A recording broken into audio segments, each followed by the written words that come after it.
This is the 7th and last day of the February 92 7-day retreat in Springwater. Since this talk will be readings from copyrighted materials, the tape will not be for sale.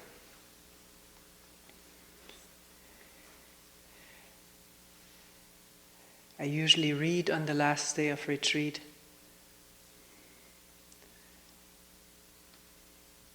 We've heard enough questions, and there are many more retreats to come for the remaining ones, or the same ones.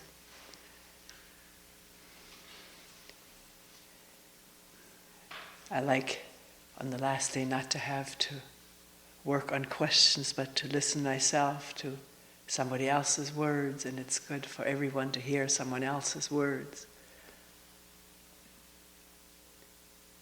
We'll read as usual from the writings of Wang Po, who was a Zen teacher who lived about 1,000 years ago in China.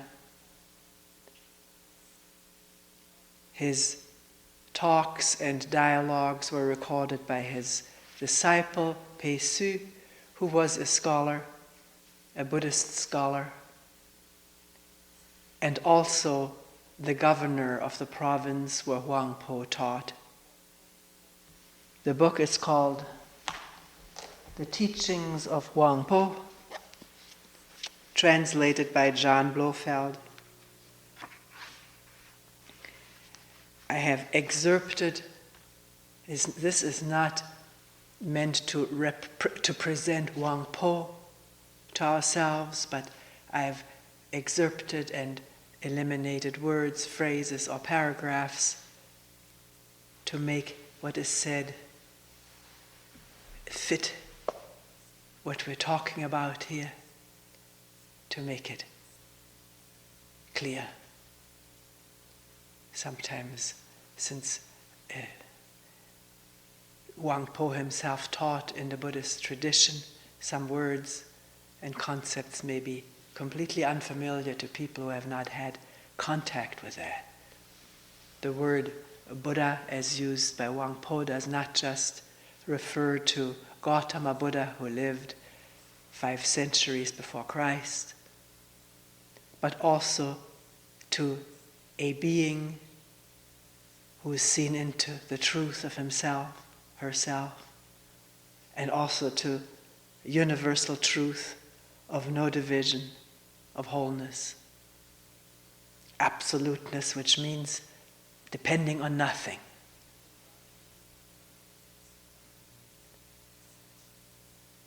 The word Dharma used here I've translated as the true teaching. Also means the law of the universe. Also it means phenomena. We'll maybe comment a little bit as we go. The Master said to me, all the Buddhas and all sentient beings are nothing but one mind, beside which nothing exists. This mind, which is without beginning, is unborn and indestructible. It is not green nor yellow and has neither form nor appearance. It does not belong to the categories of things which exist or do not exist, nor can it be thought of in terms of young or old. It is neither long nor short, big nor small, for it transcends all limits, measures, names, traces, and comparisons. It is that which you see before you. Begin to reason about it and you at once fall into error. It is like the boundless void which cannot be fathomed or measured. The one mind alone is the Buddha, and there is no distinction between the Buddha and sentient beings, but that sentient beings are attached to forms and so seek externally for Buddhahood. By their very seeking, they lose it, for that is using mind to grasp mind. Even though they do their utmost for a full eon, they will not be able to attain to it.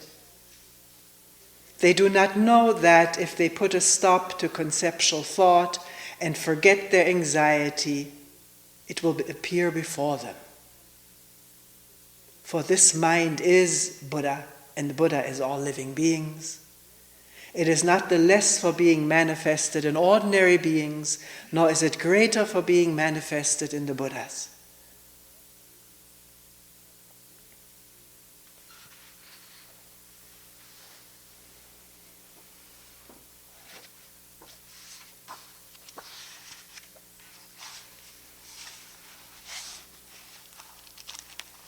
This dialogue between disciple and teacher, which we're going to read, took place about 1,000 years in China. Question: what is the way and how must it be followed? Wangpo: what sort of thing do you suppose the way to be that you should wish to follow it? Questioner: what instructions have the masters everywhere given for meditation practice and the study of the truth? Wangpo: words used to attract the dull of wit are not to be relied on. Questioner: if those teachings were meant for the dull-witted, I have yet to hear what truth has been taught to those of really high capacity. Wangpo: if they are really people of high capacity, where could they find people to follow? If they seek from within themselves, they will find nothing tangible.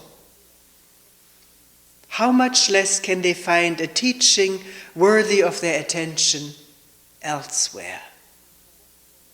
Do not look to what is called the true teaching by preachers, for what sort of true teaching could that be? Questioner: if that is so, should we not seek for anything at all? Wangpo: by conceding this, you would save yourself a lot of mental effort. Questioner: but in this way, everything would be eliminated. There cannot just be nothing. Wangpo: who called it nothing? Who was this fellow? But you wanted to seek for something.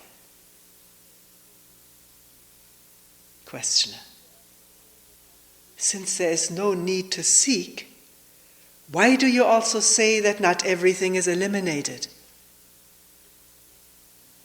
Wangpo: not to seek is to rest tranquil. Who told you to eliminate anything? Look at the void in front of your eyes. How can you produce it or eliminate it? Now the void in front of one's eyes must not be misinterpreted or imagined as to be a vacuum. Void in the Buddhist terminology means no selves, no entities, no separateness, no naming which creates the separateness, and the reacting to the names which reinforces it, as well as creates the namer and the reactor, which establishes the division. Look at the void in front of your eyes. How can you produce it or eliminate it? How can you produce or eliminate what is?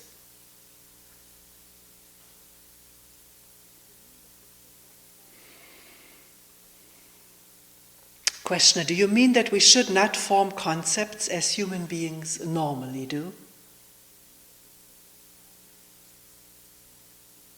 Always, what should we do? What shouldn't we do?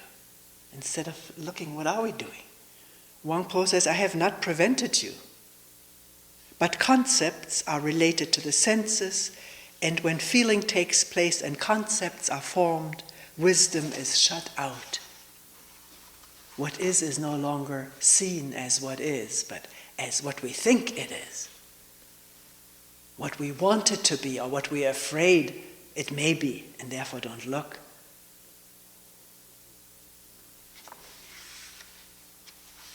Questioner, then should we avoid any feeling in relation to the Dharma, to the true teaching,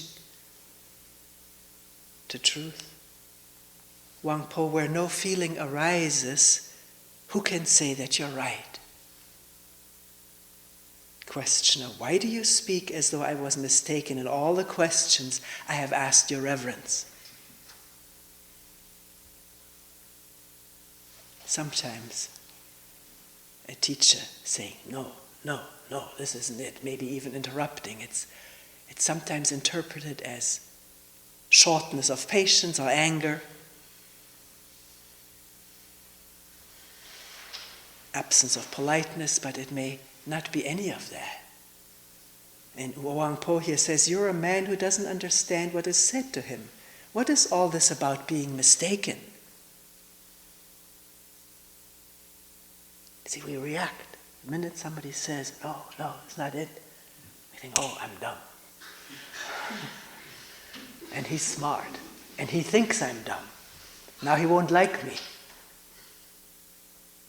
Rather than just listening, keeping on listening, no matter what reactions may arise, and listen to those too. But not believe in their truth or in what they say. Just hear it, see it, understand it. Questioner, up to now you have refuted everything which has been said. You have done nothing to point out the true teaching to us. Wangpo, in truth there is no confusion, but you produce confusion by such questions. What sort of true teaching can you go seeking for? Questioner, since the confusion arises from my questions, what will your reverence's answer be? Wangpo, observe things as they are and don't pay attention to other people. It must not be misinterpreted as ignore people, pretend they're not there, avoid relationship, but not be so taken in by what the ads say.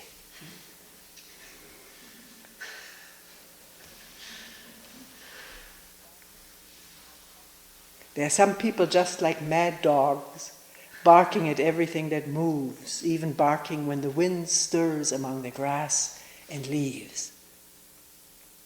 Have you ever watched a dog jump on moving leaves, or a cat? Maybe it's play. Maybe they think that's something real to eat. Because some dogs eat leaves.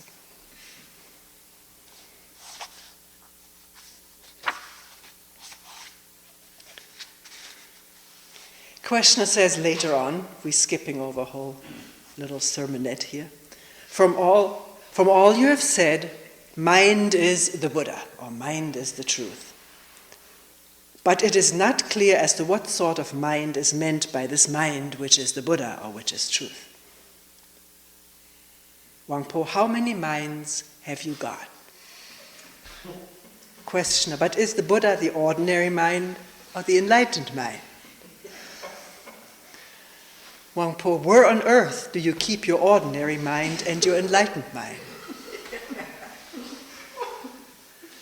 Questioner, in the teachings of the three vehicles, which is a bunch of scriptures, it is stated that there are both. Why does your reverence deny it? And the reverence says, in the teaching of the three vehicles, it's clearly explained that the ordinary and the enlightened minds are both illusions. You don't understand. All this clinging to the idea of things existing is mistake vacuity for the truth. How can such conceptions not be illusory? Being illusory, they hide mind from you.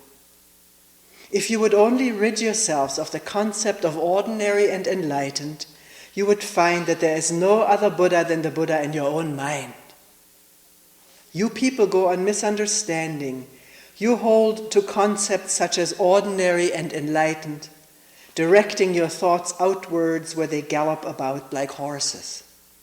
All this amounts to beclouding your own minds. As soon as thought or sensation arises, you fall into dualism and reaction. Just thought and sensation arising and seen. There's no dualism, but I don't like this. Or me separate from that. Just seeing something. There's nothing dual about it, even though the senses are active, alive. Beginningless time and the present moment, says Wang Po, are the same. Beginningless time and the present moment are the same. There is no this and no that. To understand this truth is called complete and unexcelled enlightenment. And the questioner says, upon what doctrine does your reverence base these words? Wang Po, why seek a doctrine? As soon as you have a doctrine, you fall into dualistic thought. Questioner, but just now you said that beginningless past and the present are the same. What do you mean by that?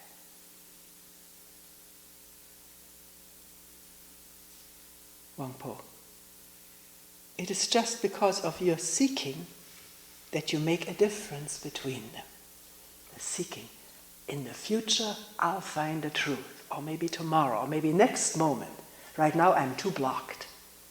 Tomorrow, next lifetime even. And with that, time comes into existence. It is just because of your seeking that you make a difference between them. If you were to stop seeking, how could there be any difference between them? No seeking, then there's no tomorrow. No next moment, is only what is. No me to get someplace. No me, just the howling wind. Here and now, but not the idea of the here and now. That's another concept.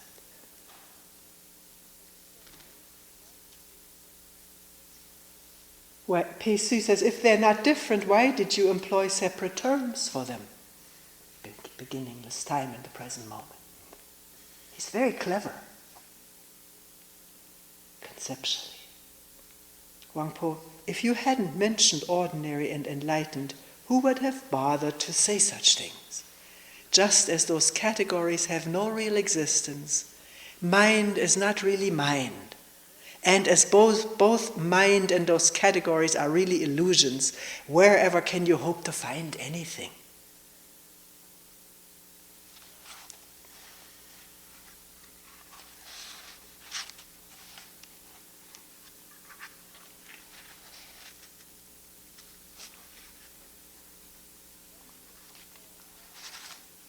Once I put this question to the master, how many of the 400 or 500 persons gathered here on this mountain have fully understood your reverence's teaching?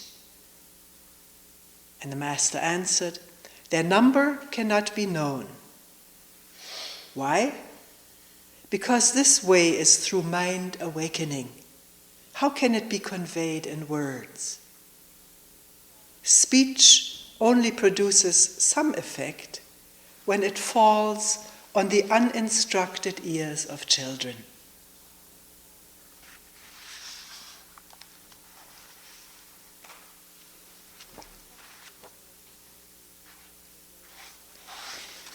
When we talk of the knowledge I may gain, the learning I may achieve, my intuitive understanding, my deliverance from rebirth, and my moral way of living, our successes make these concepts seem pleasant to us, but our failures make them appear deplorable. What is the use of all that? I advise you to remain uniformly quiescent and above all activity. Do not deceive yourselves with conceptual thinking, and do not look anywhere for the truth, for all that is needed is to refrain from allowing concepts to arise. Or we could add to see concept for a concept, to see, because concepts arise, but to see it is not to be deceived by it. It is obvious that mental concepts and external perceptions are equally misleading, and the way of the Buddhas is as dangerous to you as the way of demons.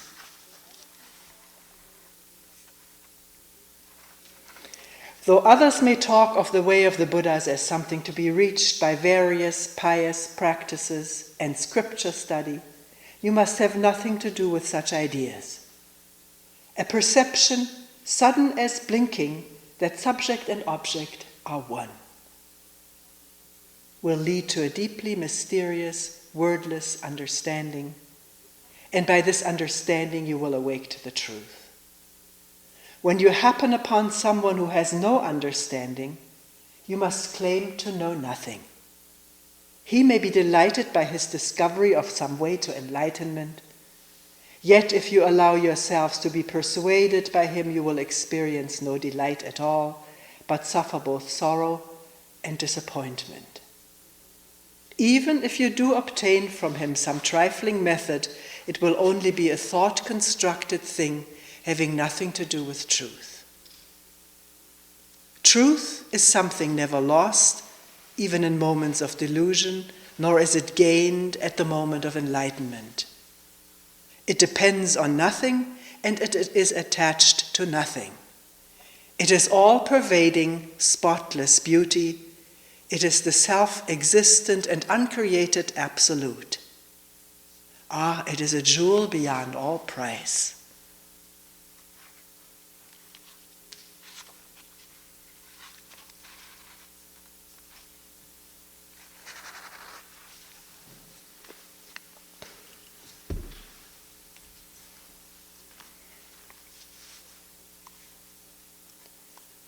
Here is a selection from a booklet called Question and Answers by Krishnamurti, published by the Krishnamurti Foundation, India. I picked this one since we talked so much about right living.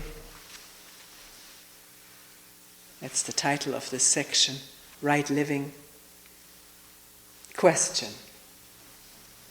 I work as a teacher, and I am in constant conflict with the system of the school and the pattern of society. Must I give up all work? What is the right way to earn a living? Is there a way of living that does not perpetuate conflict?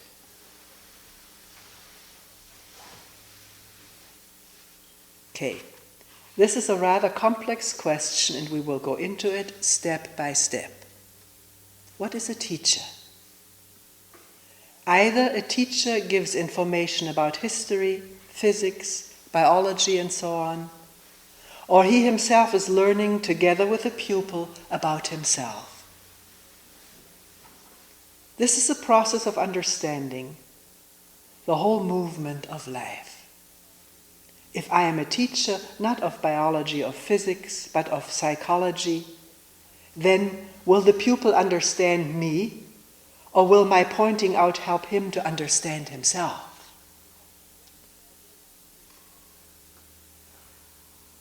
We must be very careful and clear as to what we mean by a teacher. Is there a teacher of psychology at all? Or are there only teachers of facts? Is there a teacher who will help you to understand yourself? The questioner asks, I am a teacher.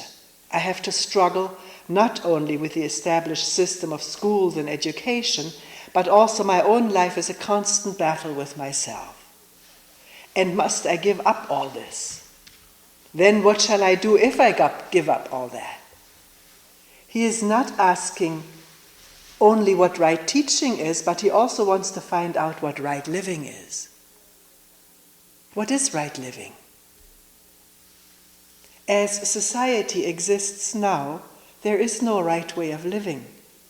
You have to earn a livelihood, you marry, you have children, you become responsible for them, and so you accept the life of an engineer or a professor. As society exists, can there be a right way of living?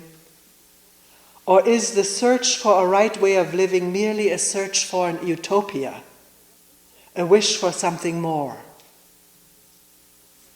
What is one to do in a society which is corrupt, which has such contradictions in itself, in which there is so much injustice? For this is the society in which we live. And not only as a teacher in a school, I'm asking myself, what shall I do? Is it possible to live in this society not only to have a right means of livelihood, but also to live without conflict? Is it possible to earn a livelihood righteously and also to end all conflict within oneself? Now, are these two separate things?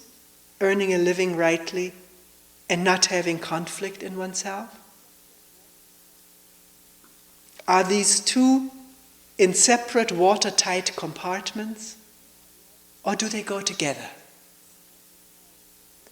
To live a life without any conflict requires a great deal of understanding of oneself, and therefore great intelligence. Not the intelligence of the intellect, but the capacity to observe, to see objectively what is happening, both outwardly and inwardly, and to know that there is no difference between the outer and the inner. It is like a tide that goes out and comes in. To live in this society which we have created without any conflict in myself, and at the same time to have a right livelihood, is it possible?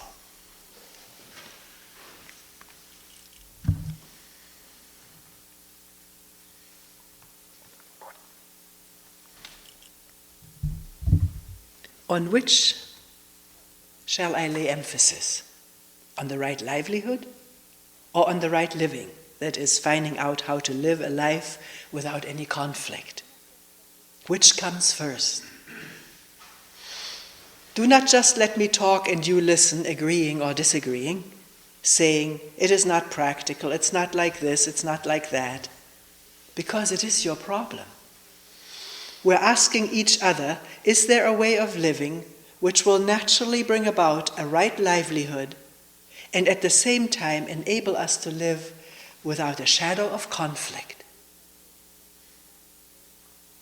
People have said that you cannot live that way except in a monastery as a monk, because you have renounced the world and all its misery and are committed to the service of God, because you have given your life over to an idea, or a person, or an image, or a symbol. You expect to be looked after. But very few believe anymore in monasteries or in saying, I will surrender myself. If they do surrender themselves, it will be surrendering to the image they have created about another, or which they have projected. It is possible to live a life without a single shadow of conflict only when you have understood the whole significance of living, which is relationship and action. What is right action under all circumstances? Is there such a thing? Is there a right action which is absolute, not relative? Life is action, movement, talking, acquiring knowledge, and also relationship with another, however deep or superficial. You have to find right relationship if you want to find a right action which is absolute. What is your present relationship with another?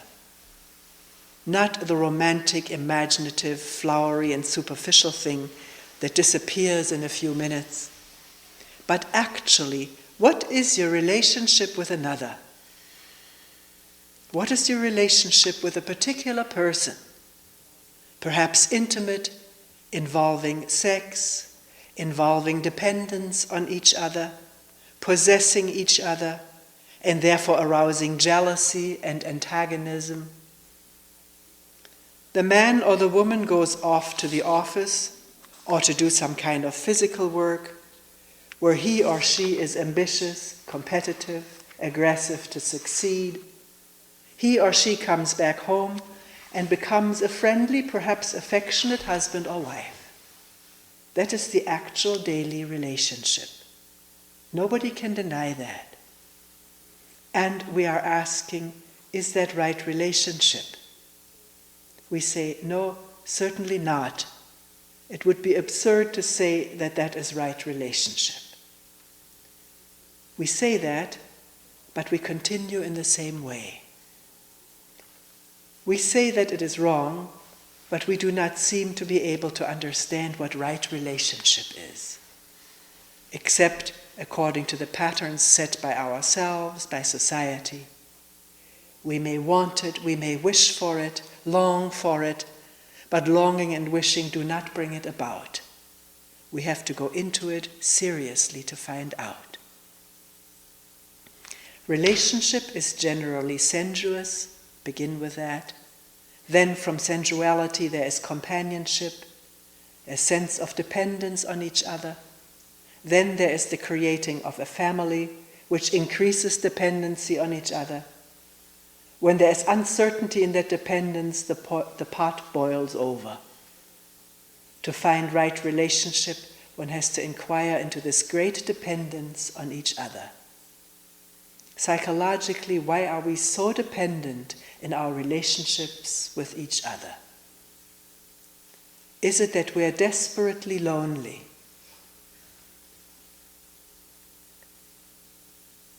Is it that we do not trust anybody, not even our own husband or wife? Or, on the other hand, dependence gives a sense of security, a protection against this world, vast world of terror. We say, I love you. In that love there is always the sense of possessing and being possessed. And when that situation is threatened, there arises all the conflict.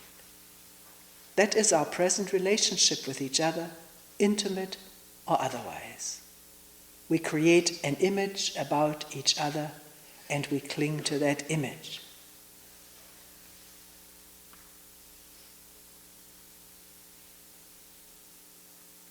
The moment you are tied to another person or tied to an idea or a concept, corruption has begun. This is the thing to realize, and we do not want to realize it. So can we live together without being tied, without being dependent on each other psychologically? Unless you find this out, you will always live in conflict, because life is relationship. Now, can we objectively, without any motive, observe the consequences of attachment and let them go? When you really understand the nature of relationship, which only exists when there is no attachment, when there is no image about the other, then there is real communion with each other. Right action means precise, accurate action, not based on motive. It is action which is not directed or committed. The understanding of right action, right relationship brings about intelligence. Not the intelligence of the intellect, but that profound intelligence which is not yours or mine. That intelligence will dictate what you will do to earn a livelihood. When there is that intelligence, you may be a gardener, a cook, it doesn't matter. Without that intelligence, your livelihood will be dictated by circumstance. There is a way of living in which there is no conflict. Because there is no conflict, there is intelligence which will show the way of right living. It means where there is no conflict, there is intelligence which will show the right way of living.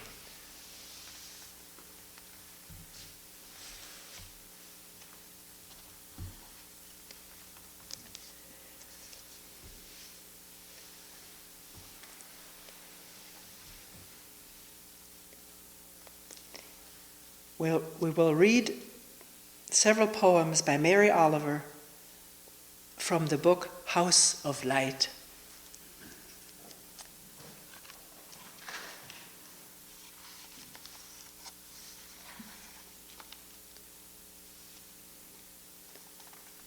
This one is called Spring.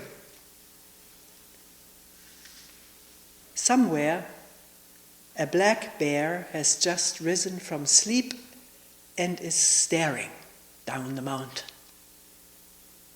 All night, in the brisk and shallow restlessness of early spring, I think of her, her 4 black fists flicking the gravel, her tongue like a red fire touching the grass, the cold water. There's only one question: how to love this world.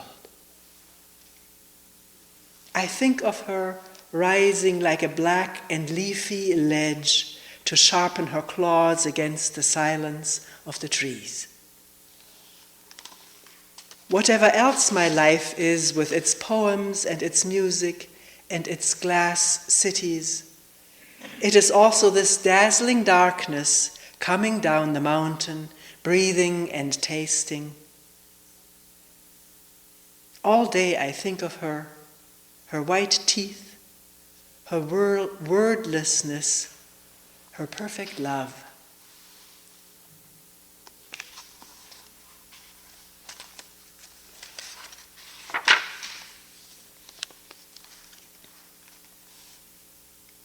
Singapore. In Singapore, in the airport, a darkness was ripped from my eyes. In the women's restroom, one compartment stood open. A woman knelt there washing something in the white bowl.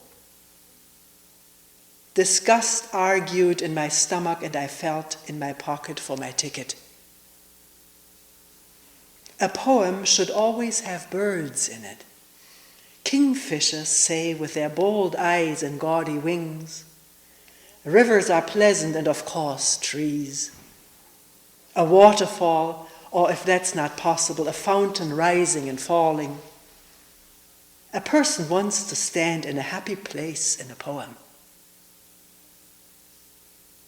When the woman turned, I could not answer her face. Her beauty and her embarrassment struggled together, and neither could win. She smiled, and I smiled. What kind of nonsense is this? Everybody needs a job. Yes, a person wants to stand in a happy place in a poem. But first, we must watch her as she stares down at her labor, which is dull enough. She is washing the tops of the airport ashtrays, as big as hubcaps, with a blue rag. Her small hand turns the metal, scrubbing and rinsing. She does not work slowly nor quickly, but like a river. Her dark hair is like the wing of a bird. I don't doubt for a moment that she loves her life. And I want to rise up from the crust and the slop and fly down to the river. This probably won't happen, but maybe it will. I want her to rise up from the crust and the slop and fly down to the river. This probably won't happen, but maybe it will. If the world were only plain and logic, who would want it? Of course it isn't. Neither do I mean anything miraculous, but only the light that can shine out of a life.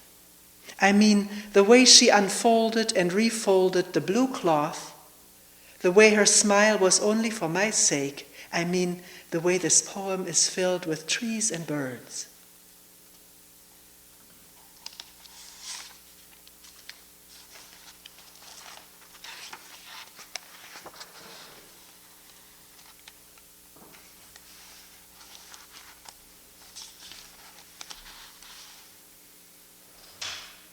Writing poems. This morning I watched the pale green cones of the rhododendrons opening their small pink and red blouses. The bodies of the flowers were instantly beautiful to the bees. They hurried out of that dark place in the thick tree, one after another, an invisible line upon which their iridescence caught fire as the sun caught them sliding down. Is there anything more important than hunger and happiness? Each bee entered the frills of a flower to find the sticky fountain, and if some dust spilled on the walkways of the petals and caught onto their bodies, I don't know if the bees know that otherwise death is everywhere, even in the red swamp of a flower. But they did this with no small amount of desperation, you might say love. And the flowers, as daft as mud, poured out their honey.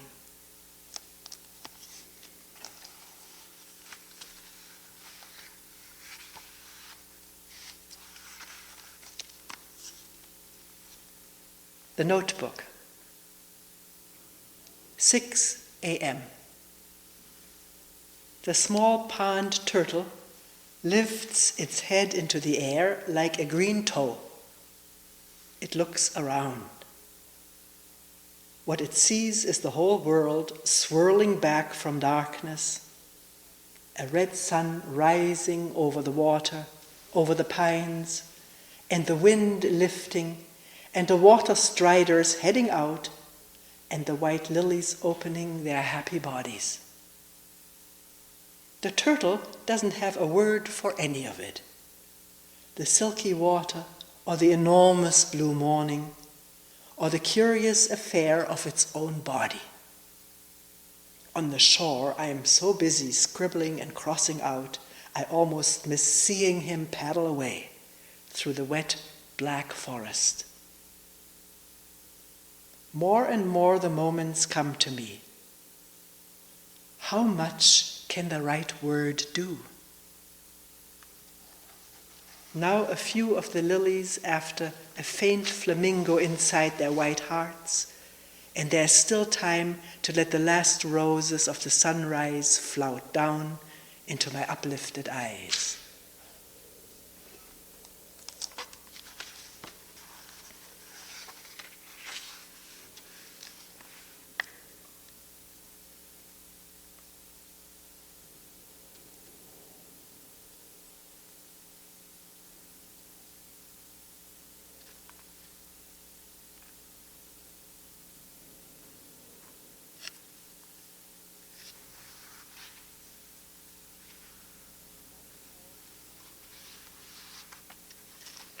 White owl flies into and out of the field. Coming down out of the freezing sky, with its depths of light like an angel or a Buddha with wings, it was beautiful and accurate, striking the snow and whatever was there with a force that left the imprint of the tips of its wings, 5 feet apart, and the grabbing thrust of its feet, and the indentation of what had been running through the white valleys of the snow. And then it rose gracefully and flew back to the frozen marshes to lurk there like a little lighthouse in the blue shadows, so I thought. Maybe death isn't darkness after all, but so much light wrapping itself around us. as soft as feathers, that we're instantly weary of looking and shut our eyes, not without amazement, and let ourselves be carried as through the translucence of mica to the river, that is without the least dapple or shadow, that is nothing but light, scalding, aortal light, in which we are washed and washed out of our bones.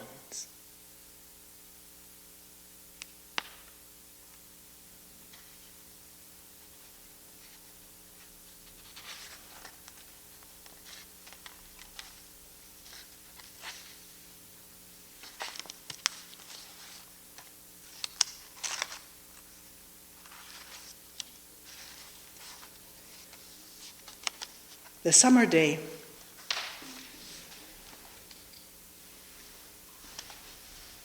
Who made the world? Who made the swan and the black bear? Who made the grasshopper?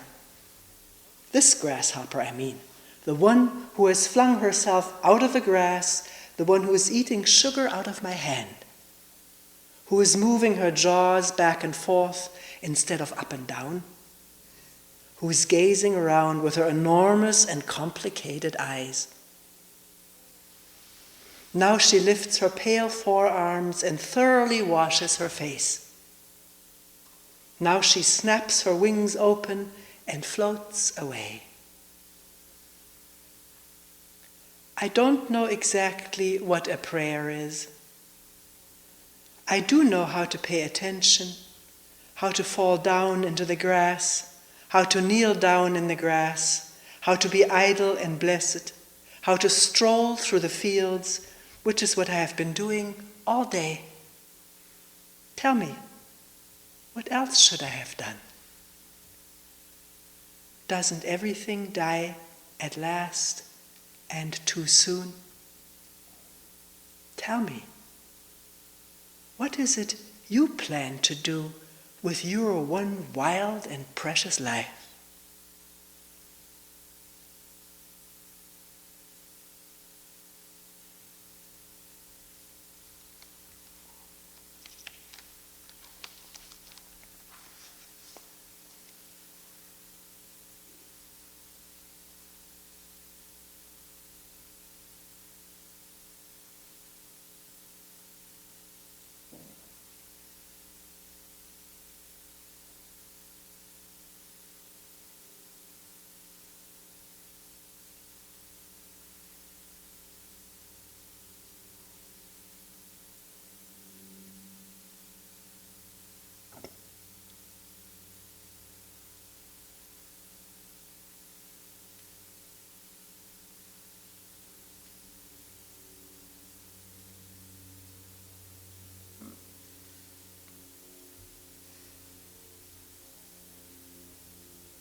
We will end here for today.